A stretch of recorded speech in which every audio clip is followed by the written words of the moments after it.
बस्तर और जावा के औपनिवेशिक वन प्रबंधन में क्या समानताएं हैं?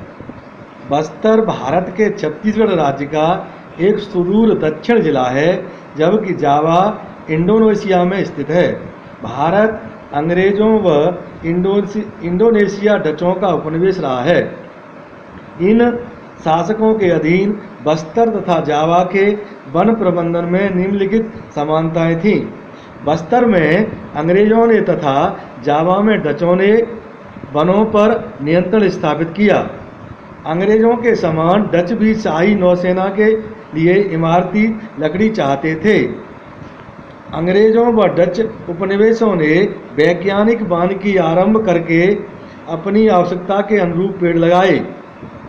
अंग्रेज व डचों ने विभिन्न कानूनों के माध्यम से ग्राम वासियों की वनों तक पहुंच पर अनेक प्रतिबंध लगा दिए।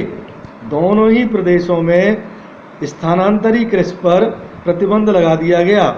दोनों प्रदेशों में स्थानीय समुदायों की रोजी का साधन छिन जाने से असंतोष फैल गया और उन्होंने शासन के विरुद्ध विद्रोह कर दिया। बस्तर में विद्रोह का मुख्य नेता नेथानार गांव का गुंडाधूर था। वह डच उपनिवेशों द्वारा शासित जनता में विद्रोह का नेतृत्व रांदवलातुंग गांव के सुरंतको सामिन नामक व्यक्ति ने किया। सन 1880 से 1920 के बीच भारतीय उपमहाद्वीप के वनाच्छादित क्षेत्र में 97 लाख हेक्टेयर की गिरावट आई। पहले के 10.86 करोड़ हेक्टेयर से घटकर यह क्षेत्र 9.89 करोड़ हेक्टेयर रह गया था। इस गिरावट में निम्नलिखित कारकों की भूमिका बताएं। नंबर 1, वनों के विनाश में रेलवे की भूमिका। अंग्रेज सरकार को रेलवे के विकास के लिए स्लीपरों की आवश्यकता थी, जो कठोर लकड़ी के बनाए जाते थे।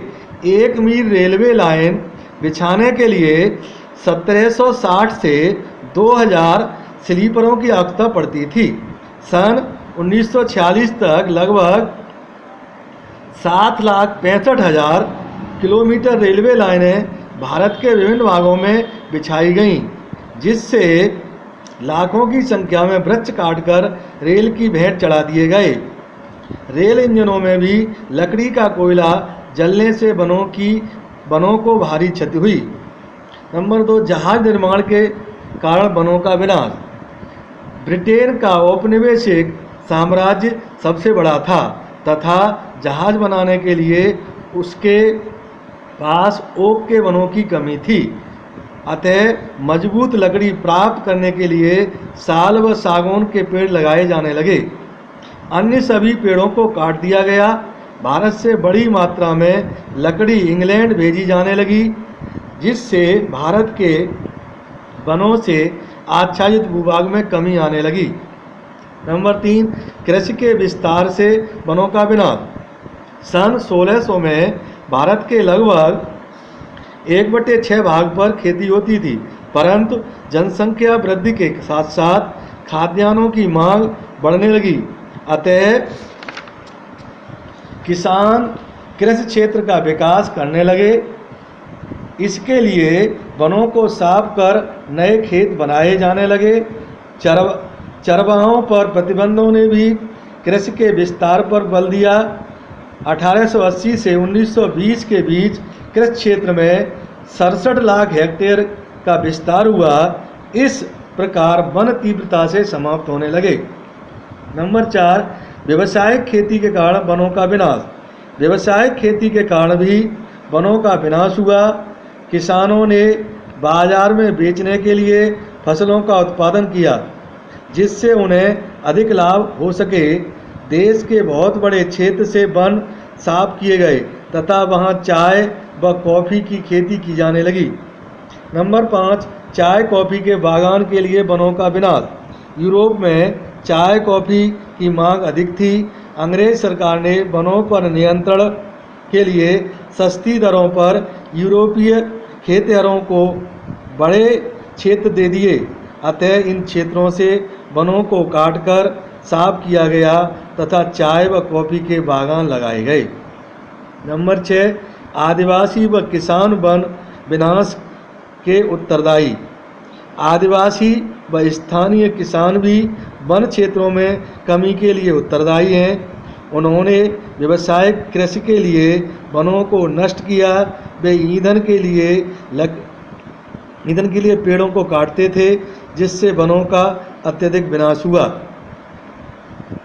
युद्धों से जंगल क्यों प्रभावित होते हैं? युद्धों से वन निम्न प्रकार प्रभावित होते हैं।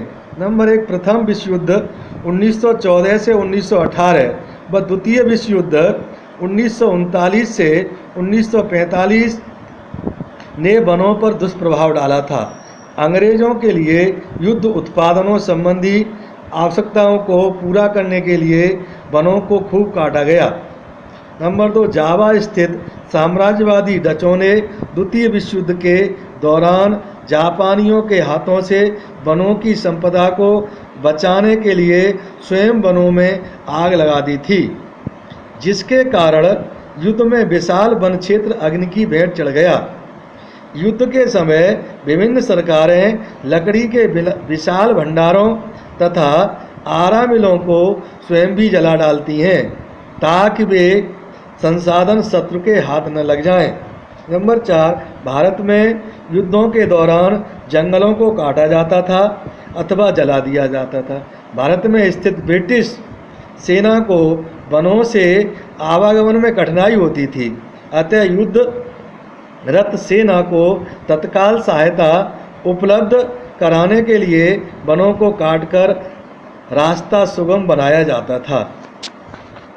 वनग्राम किसे कहते हैं? औपनिवेशिक सरकार ने 1905 ईस्वी में जंगल के 2/3 भाग को आरक्षित कर दिया, लेकिन कुछ गांवों को आरक्षित वनों में इस शर्त पर रहने दिया गया कि वे वन विभाग के लिए पेड़ों की कटाई और ढुलाई का काम मुक्त करेंगे और जंगल को आग से बचाए रखेंगे।